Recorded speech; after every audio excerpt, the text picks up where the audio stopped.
Welcome to MMA Mondays. This is Imran and of Wallaway Sports, and I'm here with Chris Grayson of Ascend Perform. And we got a good show for you today where we're going to be reviewing very quickly UFC 260. Chris, how you doing? I'm good. How was your weekend, man? It was really good. It's just it's not getting dark here now, and so it threw me off. I didn't realize what time it was. Yeah. It's still light as hell out right now. I'm like, dude, oh my god, it's 6:52. Yeah, it's the same over here. Yeah, The same over here where the day because of the whole daylight saving stuff seems longer. It's not really Yeah. longer, but it gets dark later on in the day, so you feel like you have more day. Interesting card.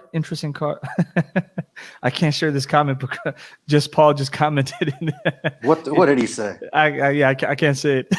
You can't change it a little bit. I can delete it. No, don't delete it. Don't delete it. I can put him in timeout. That's one of the features. No. He must So, have said, he's a jokester. Yeah. So no, just obviously we had a really nice card on Saturday. I would say a good card. Some of the fights that we'll be covering is we had the O'Malley Almeida fight, we had the Luke Woodley fight, we had the Miocic and Ngannou fight, obviously, which was a really good fight, and I think we'll spend some time discussing that one. And obviously, I'm a fan of, as you know, Habib and Team AKA, and we had. Hey, let me ask you a question on that one real quick. Sure. That one, are you talking about Abu Bakr? Yeah. Let me ask you something, because was it just me, or are they mispronouncing his name? His first name? Correct. It's Abu Bakr. Right, exactly. He's named after the Prophet's father-in-law, who was also like one of his closest friends, right? Yeah, but I think is it his first name they're mispronouncing, or is it his middle name? They were mispronouncing Abu Bakr. They weren't saying it like that. They were saying you'd have to watch it again, but I thought it was interesting. I'm like, okay, I don't think these guys know much about Arabic or much about Islam because, Abu Bakr is, you hear his name a lot. So I was wondering what your take was on that. The only person that pronounced it correctly was DC. Was DC, and that makes sense because he trains with those guys. He knows all those guys. He probably knows a little bit about Islam now because of Habib and all that. But everybody else was mispronouncing that guy's name. Man, it was driving me nuts. No, so I caught the part where DC was talking about his middle name, like what they call him, Manap.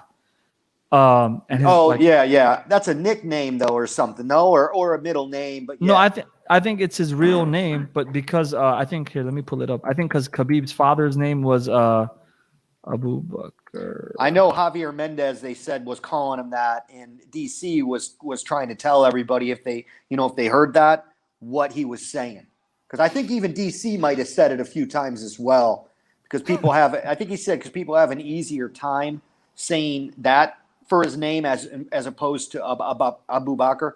Yeah, sure. So I think there was something like that, and that's what I'm looking at it now. That's what I was trying to get an understanding of. But obviously, he trained under Habib's father as well, Abdul Manap, and there was something along the lines of that's why they call him Manap. I see. Which is much easier. But I didn't. Okay. I'm gonna have to watch it again and see what they were calling him.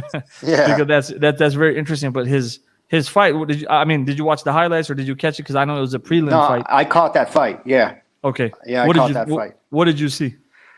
Honestly, sometimes I forget some of the details because there's so many of these fights, unless it's like a big name and like I'm a huge fan or something like that. He won in decision against a guy that was very athletic, that had a pretty good stand-up game, but just didn't have the grappling to the level of Abu Bakr. So when he took him down, it was pretty much over, right? Is that? Yeah, exactly. Yeah, but I think it was a dominant win. He probably won every round until he won that fight. So Well, they were saying, and the commentators were even saying that Abu Bakr was winning on his feet too, and they were saying that a lot of these guys now, like I don't know if you would say the younger generation, but a little bit younger than Habib, they're already coming into this with striking. Decent striking. It's probably, I'm sure there's some of that's probably has to do with Habib, because the guy that comes before you and he paves the way, and he starts to come back and show everybody like, hey guys, I know we're our thing is sambo and all that stuff, and that's important 100%, but we also have to make sure we're striking, because when Habib first came in, the striker that he was by the time he got out. You know what I'm saying? I agree. I mean, it's the genesis of anything, right? If you grew up watching Michael Jordan, and Michael Jordan was innovative for his time, you're going to try to incorporate his maybe playing style or some things he did into your game, right? Unless you're Allen Iverson, then you're going to jump off the same leg, and then you're going to be. Or am I thinking? I'm thinking of who was the guy from Chicago Bulls that kept getting those injuries? Was Derrick Rose. Derrick Rose, yes. Yeah. He could have learned a thing or two. Hopefully, he doesn't see this. I don't want him, looking for me saying I'm talking crap. No, Derrick Rose. I think what very explosive. He's about 6'3". So I think his level of explosion, and he was like herky jerky. So he wouldn't just explode straight. Yeah. He would jump stop, and then he would explode the other way, right? Yeah. So I think he was always jumping off the same leg though all the time, and they show like when you have those deficiencies unilaterally where there's not a balance, you're so much more likely to end up with an ACL or MCL injury and stuff like that too. And Jordan, the only reason I bring that up is Jordan jumped off of both. Yeah, and he never really had a major injury, I think, except early on in his career, and that might even been to his upper body. I mean, to be honest though, man, Derrick Rose, he had multiple knee surgeries. I think he might even tore his meniscus at one point. But this year he got traded to the Knicks. He's at 13.5 points, about 4 to 5 assists a game. He got drafted in 2008. Is it 2008? Yeah, he got drafted in 2008. So I think we're talking about 12 years in the league. So I mean, he was able to recoup and gotcha. Get back. But I think what happens with a lot of these guys is once they get their first set of injuries, that's when they really learn how to take care of their body. That makes sense. That's the way it should be. Unfortunately, it has to come to that, but that's one thing you better learn from injuries. That's it, man. That's it. So let's get straight into the fights, man. Let's just start with Miocic, man. We got to talk about that Miocic and Ngannou fight. First thing that stood out to me, and I was with the same group of guys that I watch it with, and I basically, for me, my opinion was that because I've seen Ngannou improve over the last 2 to 3 years since he fought Stipe the first time, and there's a lot of his videos that get put out there in terms of what he's doing and whatnot. I thought Ngannou would finish him in the first round, maybe second round. So I wasn't surprised by that. But what really did surprise me is, man, Stipe took some shots, and he took those shots, and he was still up and active. So Stipe showed a lot of heart during this fight, man. So that's one of the takeaways for me. What are some things that you felt or you saw? Well, I mean, I didn't see the whole thing, but I can tell you, like, somebody said on Instagram, "Who do you got?" And I said right away, I got Ngannou. I just thought that everything that you just said with him getting better, and he's got a lot more patience now. He's not going to rush into it, and just when you get a guy who has that level of power and then learns how to box and gets some patience in there, where he's not rushing it, he's not thinking the guy's in trouble and rushes in and then messes up and gets taken down or something like that. When you keep some poise to you, it's just a matter of time. I mean, you get hit by that guy. I can imagine if that guy hit somebody like me, probably die. You might be dead, die, yeah. Or you're just a vegetable now. You know what I'm saying? Like, it's got to be like they say, it's got to be like getting in a car accident, man. No, that's why I'm saying Stipe, man. Like, Stipe took, even at the end of the first round, like his eye, I don't know what happened. His eye, it was like swollen, but it was also very red. Stipe took shots, man. He took some shots to that head, to that jaw. And even when he took that knockout shot, you could tell his body was not the knockout shot, right? The big shot he took before he got knocked out. He was still trying to push off Ngannou and fight back and resist. So hats off to Stipe, man. He's about 38 years old. I think it's just a lot of it is father time, and he's an older fighter now. And in my opinion, he also looked like he slimmed down a lot for this fight. Yeah, they said Ngannou had him by like 30 pounds. I don't know if that was strategy. I think maybe he thought, maybe he thought that I'm going to try to, withstand the first couple of barrages and rounds and then tire him down. Yeah, I think that's the only reason he would have lost that weight. Right. Interesting fight, and then. Joe Rogan asked Ngannou about John Jones. So that obviously, do you think that's the fight to make? I mean, that's a fight that's going to make a ton of money and everybody's going to want to see. So mostly I would say yes, but the only other thing is, I mean, what about all the other guys that, you know, are right behind him that are deserving of that? Maybe like the Beast, I was just you gonna know? say. But, you know, look, honestly, if I was in Ngannou or, you know, and the way the UFC seems to be thinking a lot now compared to maybe 3 years ago, that's more than likely the fight that they would make, I would think. You know, but again, is Jones going to sign? Is he going to sign that contract? You know, it's like a lot of people are saying it's one thing to say you want the fight, and you know, you gained the weight, you want to fight, all those things. It's a whole nother thing when you know that contract shows up. You know, are you going to sign it, or is there going to be an excuse? I mean, I don't know. I'm not saying that that's what Jones is going to do because I don't, you know, I don't know Jones personally. But that these things tend to happen, and these things people talk about a lot, you know. So we'll see. I know Derek Lewis. I would bet every dollar that I have, Derek Lewis wants that fight and will sign. I think Derek Lewis makes perfect sense. Obviously, we saw that fight before, but there was not much action at all. So that would be a good fight to see. Curtis Blades would be fun to see. He just had a fight though, and I think he lost. Curtis lost? Yeah, he was winning the fight, and then he got hit. He got hit with an uppercut. I think it might have been. Was it Derek Lewis? I think he fought. Did he? No, it wasn't Derek Lewis. It was that Cyrus guy or something. I don't look it up if you want, but yeah, he just had a fight. He just had a fight like 2-3 months ago.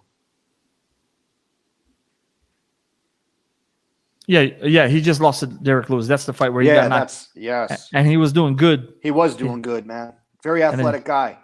And he caught off. He caught that. He caught that. I think he caught an uppercut. I think Derek Lewis next to Ngannou has the most power in that division. I mean, if he catches you too, he's going to knock you out. Now, how much? If Ngannou gets some shots in on him, and let's just say that they're not perfect shots, perfect place shots, right?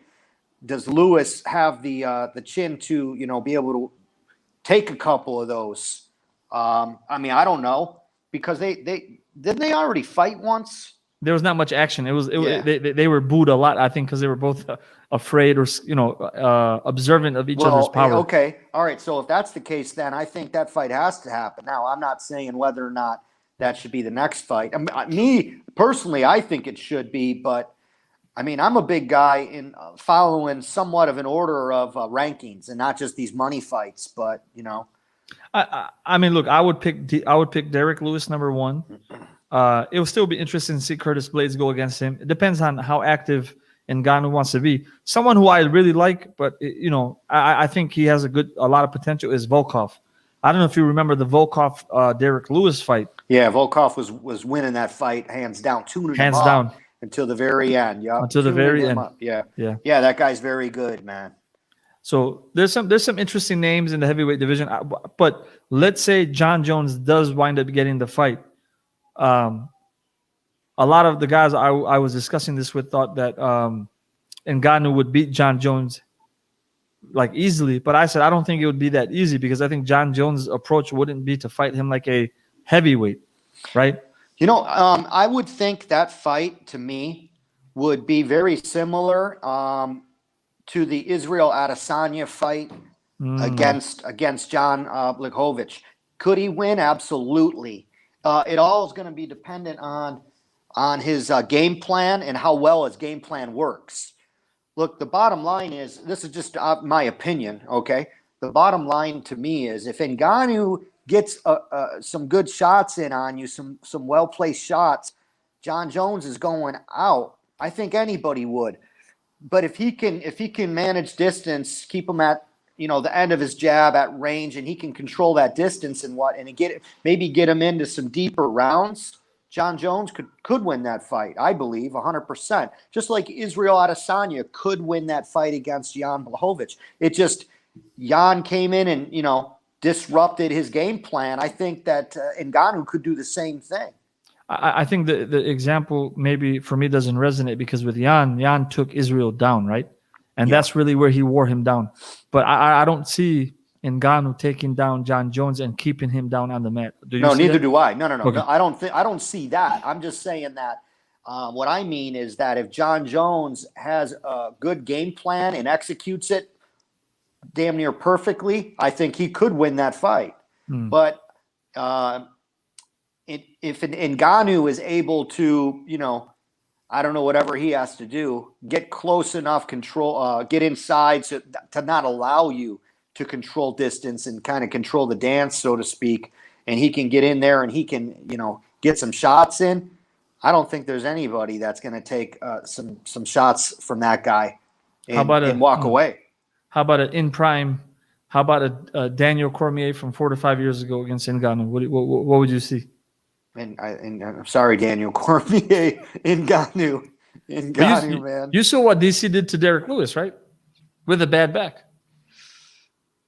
I do not recall. I don't think I saw that fight. I might have saw just highlights of that fight. Yeah, he whooped him. Yeah, well, okay, and I'm not saying they're the same fighter. Right. Yeah. But I just think Ngannou is a level up from Lewis. I do. I think Ngannou, I don't know if it is the people that he's surrounded with as far as coaches or a mindset or whatnot, but I think Ngannou is going to show a whole lot more development and improvement than Derek Lewis. Again, just my opinion, What's interesting, okay, is occasionally Derek Lewis throws high kicks and he'll throw, like body kicks. So I'm just wondering if that would factor into the potential fight. And with a guy as heavy and big as Derek Lewis throwing those kicks, could they do significant damage or kicks to the body? Would they be able to tire out Ngannou quicker? I don't know. I think it'd be an interesting fight. I'd like to see it again. Yeah, I'd like to see it. I'm not a huge fan of the heavyweights, though. I mean, don't get me wrong. There's fights I want to see, but it's not my favorite weight division. I like the lighter guys. They're faster. It's just a lot more athletic. So I'm not a super big heavyweight, fan.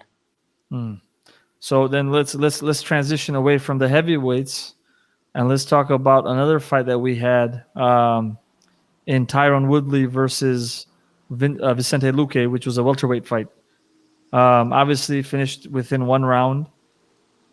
My assumption would be it's probably Tyron Woodley's last fight in the UFC, or at least last fight in the main card. But just some thoughts, man. Some closing thoughts on Tyron's fight. I think this is like 4th loss in a row now. Yeah, I don't know, man. I feel bad for him, man. To be the champ like that and that level and in the fall like that. I don't know if it's because he's got, so many other things going on, like people were talking about, age. I mean, the talent that he's fighting, though, is insane, too. So Vicente Luque is a animal, man, and he trains with Gilbert Burns, and, to have, him be able to help you, and he already fought Woodley and won 2, and the guy's great. He's a great fighter already without, the Gilbert Lewis thing or Gilbert Burns thing I just said. So, yeah, I mean, he's fighting the cream of the crop, man. But, I would think they would be talking about releasing him at some point, if not now, if he loses again. But the only thing is everybody was saying like he showed up to fight. I mean, they were fighting. It's not like he was trying to stall or not fight. So I mean, people were saying he came in, he was looking like the best Tyron's looked in a while. Yeah, he got caught. Yeah, he came out. I think with purpose. He knew that this fight was going to mean a lot. He came out there. He went straight at him. They were grappling a little bit. Then they started exchanging some punches, and even Tyron got clipped at one point, and he was wobbly. But even after he got clipped, he was trying to throw. And then he got caught in a submission, and he tried resisting for as long as he could, and then he finally tapped. Again, 38 years old, man, former champ, string of losses. And I mean, I was watching a movie on Netflix like 3 or 4 weeks ago, and he was in it. So well, that's what I mean. We're exactly. Well, he definitely has other stuff. Yeah, hopefully financially he's set. And and if they do let him go, I hope that financially he's done well for himself. That's the other thing. I was talking with somebody yesterday, I think, and I was wondering if you've been the champ and now you're no longer the champ, do you still get paid more money because you were at one point the champ? I don't think so. I mean, yeah. I don't know, but I wonder, like, what kind of money would he see from a fight like that? I wonder if this is something that you can find out online. They disclose. Is it? Yeah, they always disclose I mean, they used to, at least. They used to the purse. That's what they would call it, right? But then that doesn't necessarily include bonuses. He got a bonus. I think he got a $50,000 bonus.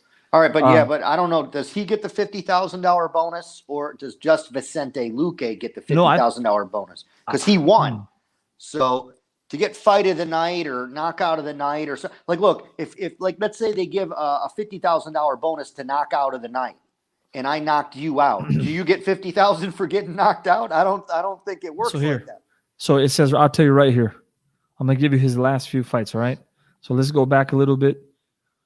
At UFC 201 in 2016, he got $420,000 to fight Robbie Lawler. Okay. And then it splits it up, how much to show, how much to win, how much in terms of bonuses. That's right. I'm not going to include that. I'm not going to include the bonuses. Wonder Boy Thompson, he got $490 the first time, and then he got $540 the second time. Maya, he got $540. Darren Till, he got $590. Usman, he got $540. UFC London, even though it was canceled, he got 20 G's. For Burns, he got $210,000. So you see, so it's dropped now. It's dipped down drastically, right? Drastically. Okay, so that kind of answers my question. Covington, he got 215, and then for this last one, it says he got 265. For the one he just fought. Yeah, but I think look at McGregor. I'm sure McGregor, even though he fought the last couple of times not for the belt, well, I don't know how many did he fight after he fought Khabib. I'm sure he still got a lot of money, right? So I think a lot of it is also how much of a draw you are. For sure. I mean, yeah, what kind of pay-per-view numbers you're going to get and all that stuff. Maybe if you have something in your contract where you get a percentage of the pay-per-view, all that stuff, yeah. So yeah, that's interesting. But again, I think depending on you being a draw or not, I mean, man, look, it's still like $250,000. But again, there's taxes. Then you got to pay your coaches. You got to, there's a lot of stuff that you got to pay out. And right. At 38 years old and taking shots to the head and having to cut weight. And when you got a music, he was in music for a while. He's been in a couple movies. You start thinking about which option or which road you'd rather travel. So it's interesting. Well, they could pay me half that, and I'll get in there. I'll fight anybody except against Ngannou. No, I ain't gonna fight Ngannou because you're not even gonna get to enjoy that money. You're gonna be, a vegetable afterwards. And Ngannou's he's a funny guy, man. Ngannou's a funny guy. Last fight, we can talk about the O'Malley Almeida fight. As I was saying to you before the show, O'Malley looked good. To start off the fight, he clipped him. The fight did not get stopped. I don't think it should have got stopped either, but I think it surprised O'Malley. And then from that time to like a minute and a half before he finally won in the third round, he still was controlling the fight, but there was some doubt. Like, is this guy going to pull this off? Is he going to get caught? What can potentially happen? At one point, it looked like he hurt his leg. So it became a more interesting fight than you thought it would, based on the names and then based on the fact that the first round was going the way it went. Yeah, I think he said something about his foot. Yeah, he said, I think he was talking about the doubters, people who say something like, he's like, you don't think I know how to check a kick or something? Right, and I know there were a bunch of people after the last fight were saying that he had weak ankles, so he was doing that weird dance to kind of mess with everybody. And I mean, I like the dude a lot. I like the stuff that he says. He's interesting to watch, whether you want him to win or lose. I mean, I just love it. But I think he does those walk-offs sometimes a little bit too soon. I think that if it were me, if I love the walk-off like that, because it's almost like you're walking away as if there's nothing to celebrate, because I knew exactly what was going to happen. And I like that a lot more than people going nuts when they win, just going berserk in there. And not being able to control their emotions. So I like the walk off, but man, hey, you can't walk off until it's official. You know what I'm saying? You can't walk off and then the ref be like, "Whoa, what are you doing? I didn't stop the fight." And then it just looks weird, you know? It happened in the Ngannou fight, and I've seen Ngannou do this a few times. I mean, he's not dirty, but it's interesting. Like, he clearly knocked out Miocic, right? And Miocic fell back, and his leg was erect, which made me like fear for like some ACL or MCL tear because the way he kind of snapped back. Yeah. And then he was out, and Ngannou just came in, plop, hit, got another one just for good luck. And I think that's, O'Malley can learn something from that, where he didn't go in there to finish him. Right. Yeah, that's a tough one though too. At the same time, because like I understand, like, hey, I'm not going to stop until the ref makes me stop. But when you're dealing with the guy like Ngannou, it's like, man, if the ref doesn't get it right and he gets off another shot, I mean, that could be brutal. Man, that kind of reminds me of when Bisping took that shot from Dan Henderson. It was not good, man. It was like bad, and it's like, we don't need any more of those, man.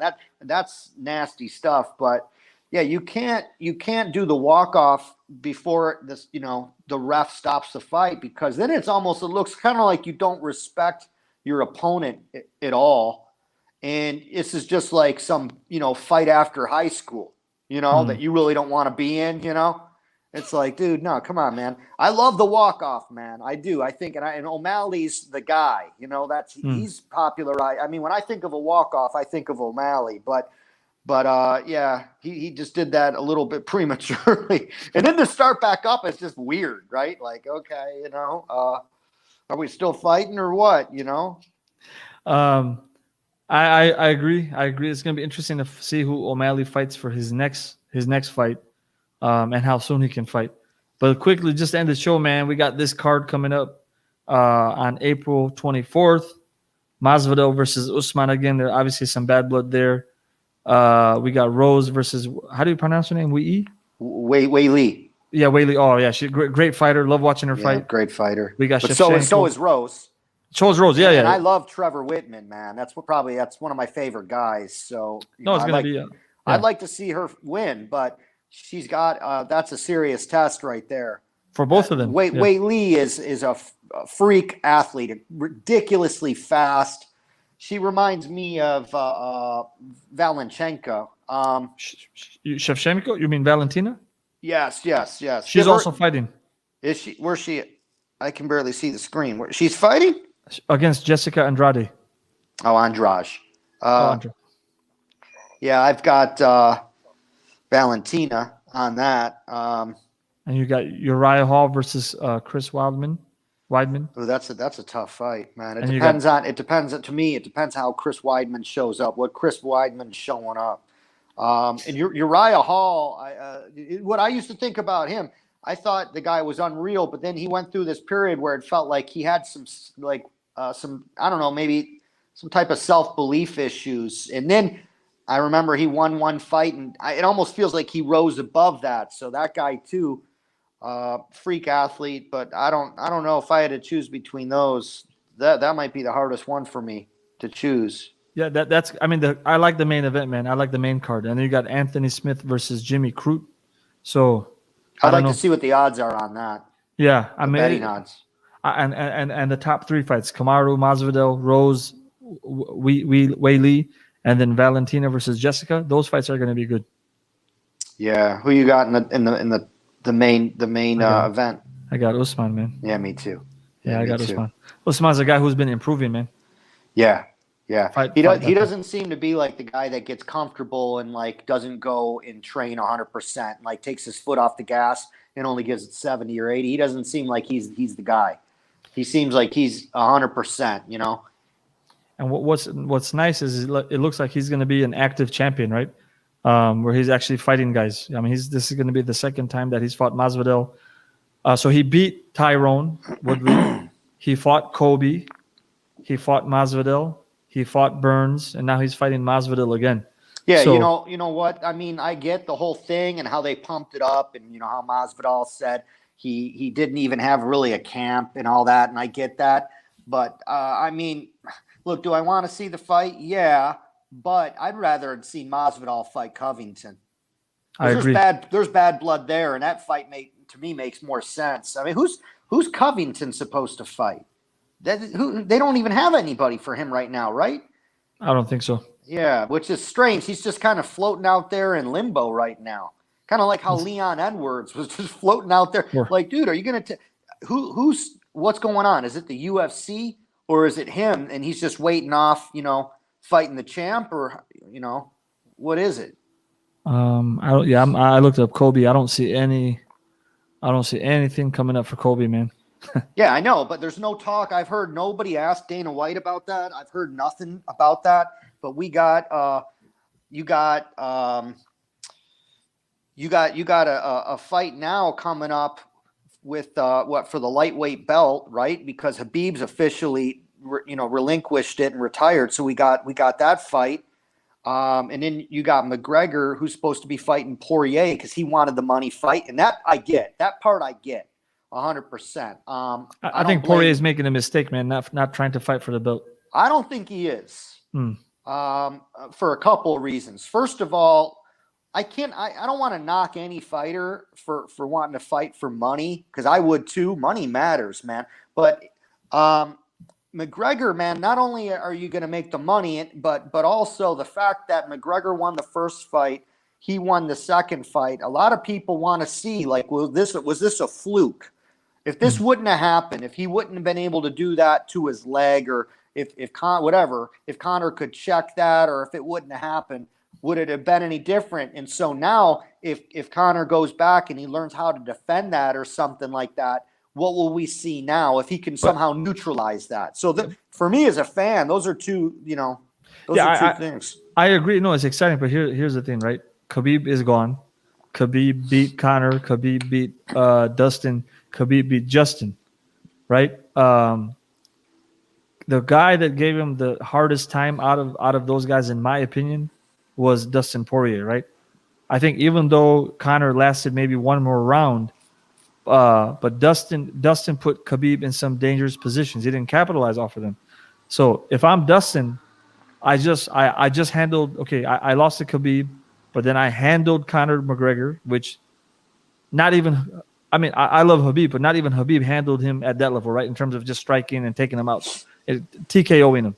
So if I'm Dustin, I'm like, man, I deserve a championship fight. I should fight for the belt, and then I can fight Conor. Conor can fight for the belt, right? Now, if Dustin loses to Conor, what happens?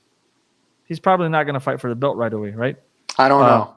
Okay, maybe not. No, you got a very good point. Look, I'm not saying that Dustin isn't the most deserving of being the champion, because I agree with you 100% on that. And so maybe that's a good argument you're making on that. So maybe you're right. But here's the thing.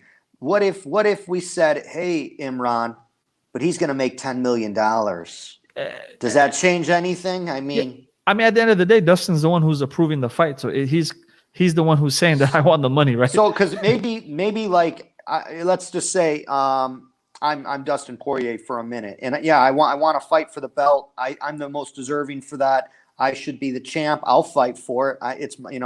It's mine to lose, basically. Okay, fine, no problem. You're gonna make 2.8 million or 3, whatever, right?